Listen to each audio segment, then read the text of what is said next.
तो दोस्तों welcome back to my channel fast fix techno. आज की इस वीडियो में हम बात करने जा रहे हैं working of tuner IC in network section.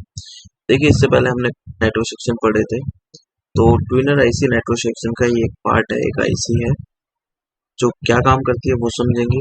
इसकी सप्लाई कहाँ कौन कौन सी आईसी से आती है, कौन कौन से सिग्नल आते हैं, कौन कौन सी वोल्टेज आती है और किस लिए इम्पोर्टेंट होती है आईसी, वो समझेंगे।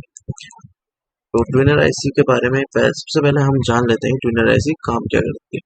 ठीक है, वर्किंग ऑफ ट्यूनर आईसी।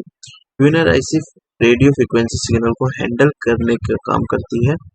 ये फोन के कम्युनिकेशन सिस्टम का एक इम्पोर्टेंट हिस्सा है। ठीक है ना, ट्यूनर आईसी एक इम्पोर्टेंट हिस्सा होता है नेटवर्क सिस्टम का।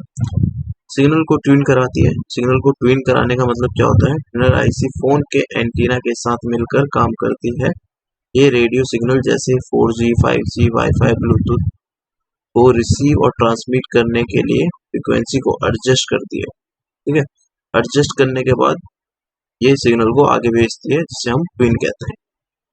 नेटवर्क के कम्युनिकेशन को अच्छा करती है। जब आप कॉल करते हो तो क्लियर वॉइस आती है और नेट चलाने में दिक्कत नहीं होती। इसका काम ये होता है। सिग्नल क्वालिटी को इम्प्रूव करती है, सिग्नल्स को इम्प्रूव करने का काम करती है। अब एक एग्जांपल देता हूँ। मानो फोन एक रेडियो है, ट्यूनर आईसी रेडियो का स्विच है जो फ्रीक्वेंसी को सेट करता है ताकि आपको क्लियर आवाज सुनाई दे सके। ठीक है ना, आपको काम समझ आ गया होगा ट्यूनर आईसी का, मतलब कि सारे फ्रीक्वेंसी के जितने भी बैंड्स होते हैं, जब जरूरत होती है उसे, तो ये अपने हिसाब से उस बैंड को कैच करके आपको नेट की स्पीड तेज करने के लिए काम आती है।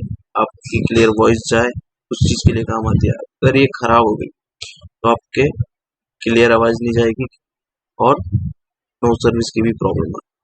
ठीक है, अब इसका डायग्राम समझते हैं डिटेल।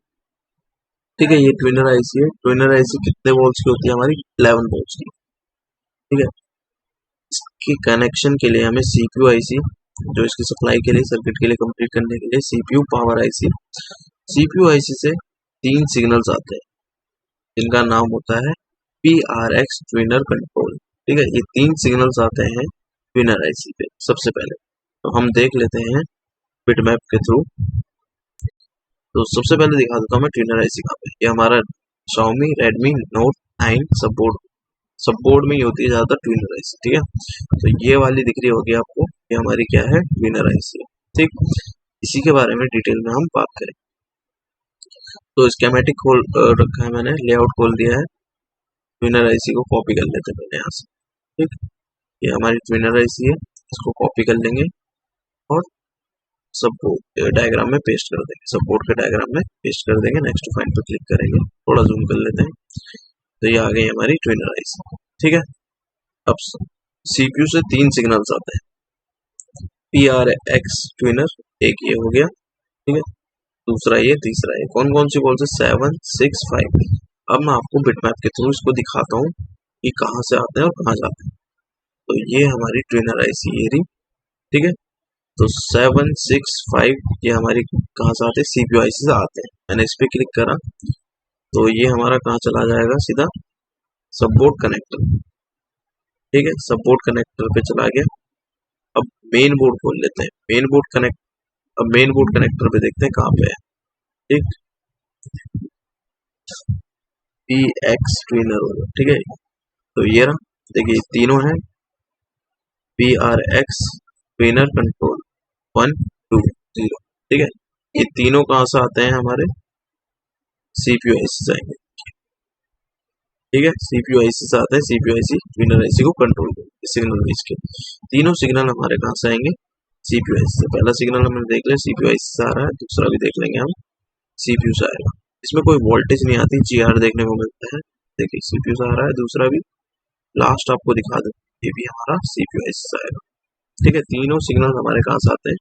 सीपीयू आईसी से आते हैं। पहले तो हमने ये देख लिया। तो इसमें हमें क्या करना है? GR चेक करना है। वोल्टेज देखने को नहीं मिलेगी, GR देखने को मिलेगा, ग्राउंड। ठीक है, तीनों में इक्वल ग्राउंड रीडिंग देख लेंगे। उसके बाद एक वोल्टेज आती है VFE 2.8 pm, जो पावर आईसी से आएगी पिन नंबर 4 पे। तो इसका मिलना भी बहुत जरूरी है। वोल्टेज तो चाहिए हर आईसी को चलने के लिए। तो इसको भी देख लेते हैं हम। देखिए, सब बोर्ड के डायग्राम पे जाएंगे हम। तो ये वाली हमारी कौन सी नंबर बॉल है, 4 नंबर बॉल VDD के नाम से। इसका नाम क्या है लाइन का, VFE 2.8 PMU, ठीक है इसका नाम। तो हम इसको सबको बिटमैप में देख लेते हैं। तो ये हमारी ट्विनर आईसी एरी, और हमारा ये 4th नंबर पिन पे जैसे हम क्लिक करते हैं तो ये हमारा NPC के थ्रू सीधा आ गया हमारा सपोर्ट कनेक्टर। फिर सपोर्ट के थ्रू ये कहाँ जाएगा, मेन बोर्ड कनेक्टर। देखिए VFE 2.8 में VFE 2.8 की पिन होती है इसमें मेन बोर्ड कनेक्टर, ठीक। अब देख लेते हैं VFE 2.8 ये VFE 2.8, तो देखते हैं VFE 2.8 कहाँ पे है। तो VFE जो कि हमारी पावर आईसी से आएगी, देखिए तो ये वाली होगी VIPR PMU, ठीक है। यहाँ पे क्लिक करेंगे तो ये कहाँ से आती है, पावर आईसी से निकल के आती है। इसके कंपोनेंट यहाँ पे भी लगे हुए हैं, एक NPC इधर भी दे रखा है, ठीक। तो ये हमारी 2.8 की लाइन हमारी ट्विनर आईसी पे जाती है, ठीक है, जो कि इम्पोर्टेंट वोल्टेज है, ठीक।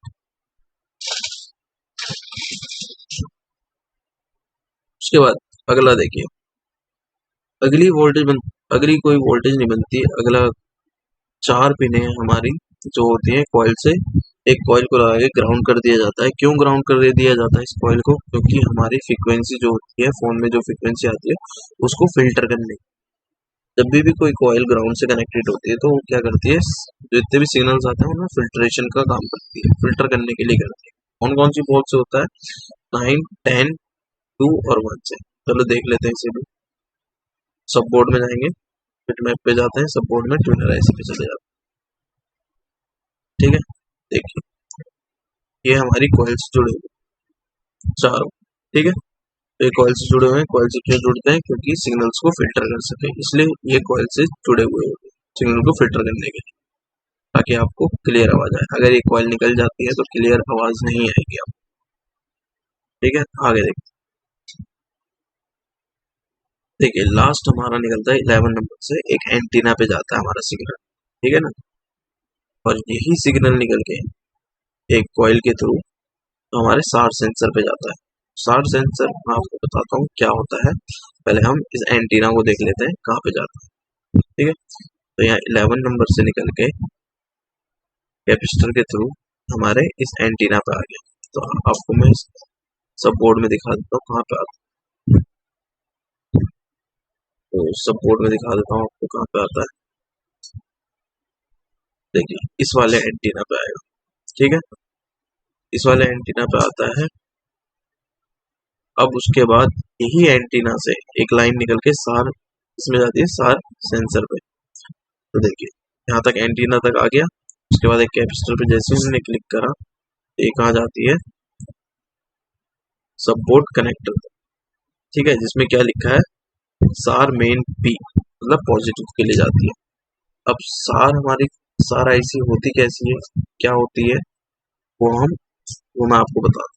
देखिए सार क्या है, ये एक नंबर है जो कि बताता है कि फोन से निकलने वाला रेडियो वेव, जो रेडियो वेव्स होते हैं आपकी बॉडी में कितनी एब्जॉर्ब होती है जब आप फोन यूज करते हैं, जैसे कि कॉल करते वक्त, ठीक है। ये क्यों जरूरी होती है ये भी बता देता हूँ। ये चेक करती है कि फोन का रेडियो वेव सेफ है या, ठीक है ना। ये चेक करता है कि फोन का रेडियो वेव जो निकलती है फोन से वो सेफ है या नहीं। फोन का एक सार वैल्यू होता है जो कि वॉट्स पर किलोग्राम पर मेजर करा जाता है, वॉट्स पर करा जाता है या मेजर किलोग्राम में मेजर करा जाता है। हर फोन का अपना सार वोल्टेज होती है। एग्जाम्पल के तौर पे जैसे अगर फोन का सार वोल्टेज 1.8 किलोग्राम है तो ये सेफ है। इंडिया में जो हमारा सार वोल्टेज होता है वो 1.6 होता है, ठीक है ना। रेडियो की फ्रिक्वेंसी जो होती है, हमारे रेडियो फ्रिक्वेंसी होती है, उसे एब्जॉर्व करने के लिए सार सेंसर को लगाया जाता है। मैं दिखा देता हूँ ये काम को, ठीक है। तो इसके लिए हमें मेन पोर्ट खोलना पड़ेगा, तो हार्डवेयर सॉल्यूशन पे जाएंगे। कंपोनेंट नेम पे जाएंगे। कंपोनेंट नेम पे क्लिक करके मैं दिखा देता हूँ आपको सारा ऐसी कौन सी होती है ना। तो थोड़ा सा टाइम लेगा, नेट स्लो है।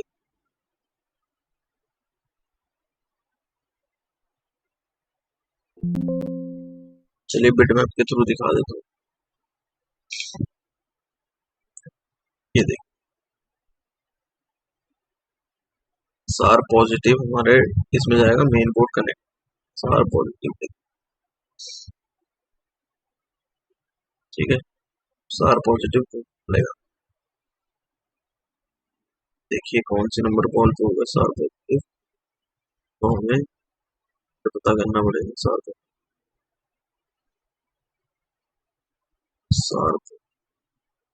तो देखिए सार नेगेटिव सार पॉजिटिव, यहाँ पे क्लिक करेंगे तो देखिए दोनों में रीडिंग आ रही है, नेगेटिव और पॉजिटिव दोनों में। तो ये सार आईसी होती है हमारी, जो कि हमारे बॉडी में जितने भी रेडियो वेव्स होते हैं उनको एब्सॉर्ब करने के लिए लगाई गई है। सार सेंसर बोलते हैं, ये कोई सेंसर नहीं होता, एक कंपोनेंट की तरह काम करता है। अगर आपको सार इस कंपोनेंट के बारे में जानना है डिटेल में तो आप मेरे को कमेंट करके बता सकते हैं। इसके बाद मैं इसकी वीडियो भी बना को दे दूँ। ठीक है, तो सार सेंसर में जाती है जो हमारे फ्रीक्वेंसी को स्टेबल करे। तो आपको ट्यूनर आईसी का क्लियर हो गया होगा कि हमारे ट्यूनर आईसी में 3 सिग्नल आते हैं और VRF 1.8 वोल्टेज आती है और हमारा एक एंटीना से जुड़ा होता है और बाकी कॉइल से फिल्ट्रेशन के लिए जुड़ा होता है। ये ट्यूनर आईसी का काम, ट्यून कराने का काम करते हैं सिग्नल्स को। जैसे कि हमारे बैंड्स होते हैं B1 B2, तो हमारे कई तरीके के बैंड्स होते हैं जो नेटवर्क पे चलते हैं। इन्हीं को एडजस्ट करके, टावर से एडजस्ट करके अच्छी क्लियरिटी, अच्छी क्वालिटी या अच्छी स्पीड में नेट को यूज कराने के लिए काम आता है। अगर ट्यूनर आईसी खराब हो जाती है तो फ्लाइट मोड का भी ऑप्शन, फ्लाइट मोड आ जाता है, हटता नहीं है, जैसे कि आपने सैमसंग में देखा। ठीक है, तो ट्यूनर आईसी से नो सर्विस की भी प्रॉब्लम आती है और वीक नेटवर्क की भी प्रॉब्लम ट्यूनर आईसी से आती है। आई होप आपको ट्यूनर आईसी समझ आई होगी। अगर ट्यूनर आईसी समझ आई है तो कमेंट करके जरूर बताइएगा। नेक्स्ट वीडियो में आपको जल्दी मिलता है, तब तक के लिए अपना ध्यान रखिए।